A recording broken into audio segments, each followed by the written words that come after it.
स्वागत है आपका सैफिक विस्पर्स पर।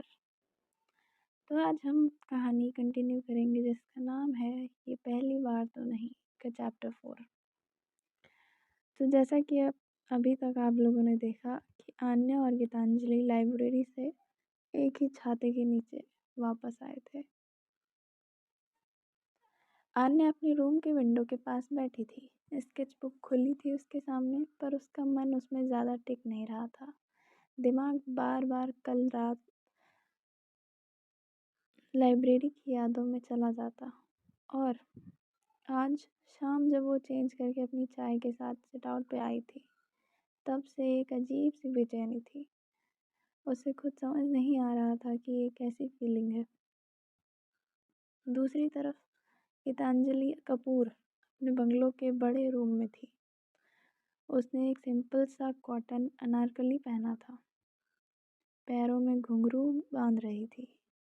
मिरर के सामने खड़ी होकर उसने अपने कजरारे आंखों को देखा और एक हल्की सी मुस्कान दी, जैसे खुद से ही बात कर रही हो। उसने रिकॉर्ड प्लेयर चलाया और ट्रेडिशनल ठुमरी की धुन बजने लगी। घुंघरू की हल्की खनक के साथ गीतांजलि डांस करने लगी। उसके जिस्म हर बीट पे बहता जा रहा था। कमर की नरम चाल, हाथों की नरमी और चेहरे पे वो नज़ाकत, जैसे वो सिर्फ डांस नहीं कर रही थी बल्कि अपनी रूह से गा रही हो। आन्या ने अपनी स्केचबुक के बीच से निगाह उठाई। सामने वाली खिड़की से उसके कमरे की रोशनी आती दिखी। कर्टन्स के पीछे से एक झलक मिली, कमर हिलते हुए, हाथ की मुद्राएं और घुंघरू की आवाज़ हवा में गुनगुनाती हुई। आन्या का दिल एकदम से तेज से धड़कने लगा।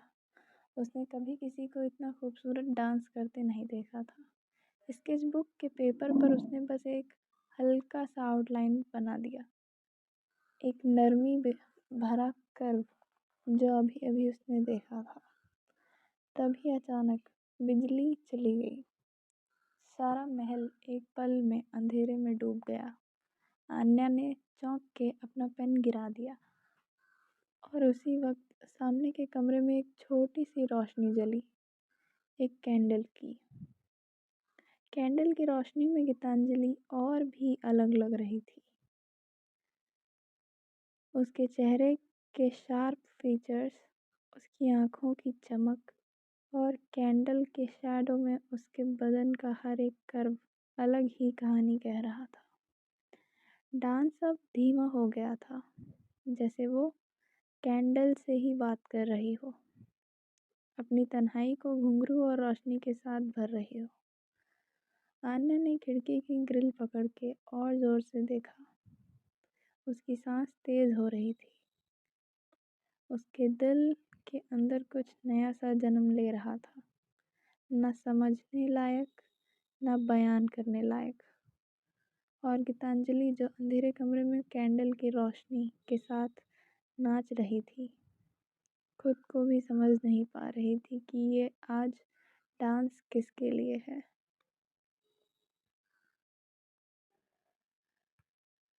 रात और गहरी हो गई थी। आन्या अपनी स्केचबुक के पेजेस पलट रही थी, लेकिन उसकी पेंसिल बार बार वही एक आउटलाइन बनाने लगती, गीतांजलि की। उसने खुद से मुस्कान दबा ली और खिड़की की तरफ देखा। सामने बंगलों में कैंडल लाइट अब भी झलक रही थी। गीतांजलि कपूर डांस कर रही थी और आन्या के लिए वो एक पेंटिंग जैसी थी जो जिंदा हो। उसने धीरे से पेंसिल उठाई और पहले गीतांजलि का फेस स्ट्रक्चर बनाया। शार्प जॉ लाइन, हल्की सी मुस्कान के आसार और बिंदी जो कैंडल की रोशनी में छोटी सी सितारों की तरह चमक रही हो। फिर उसने अनारकली के फोल्ड्स बनाए जो डांस के साथ हवा की तरह हिल रहे थे। उसने घुंघरू की झनकार को एक कर्व लाइन में कैप्चर करने की कोशिश की, जैसे हर एक कदम एक इनविजिबल बीट छोड़ रहा हो। तभी गीतांजलि की नज़र सीधी उस तरफ उठ गई। आन्या झट से स्केचबुक बंद करके खिड़की के पीछे छुप गई। दिल जोर जोर से धड़क रहा था, जैसे पकड़ी गई हो। लेकिन गीतांजलि ने उस पल कुछ अलग ही किया।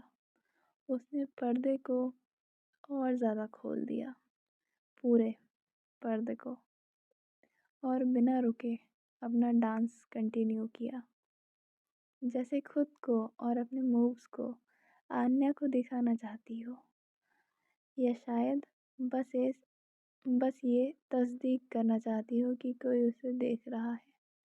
उसके चेहरे पर एक हल्की सी मुस्कान थी, एक मुस्कान जो ज़्यादा देर तक टिकती नहीं, लेकिन उसके दिल को हल्के से छू जाती है। आन्या ने अपनी सांस संभाली और फिर से स्केचबुक खोली। अब उसने गीतांजलि को और डिटेल में ड्रॉ करना शुरू किया। उसकी आँखों का कर्व, कैंडल लाइट में चमकती हुई चीक बोन्स और दुपट्टे की लहरिया चाल।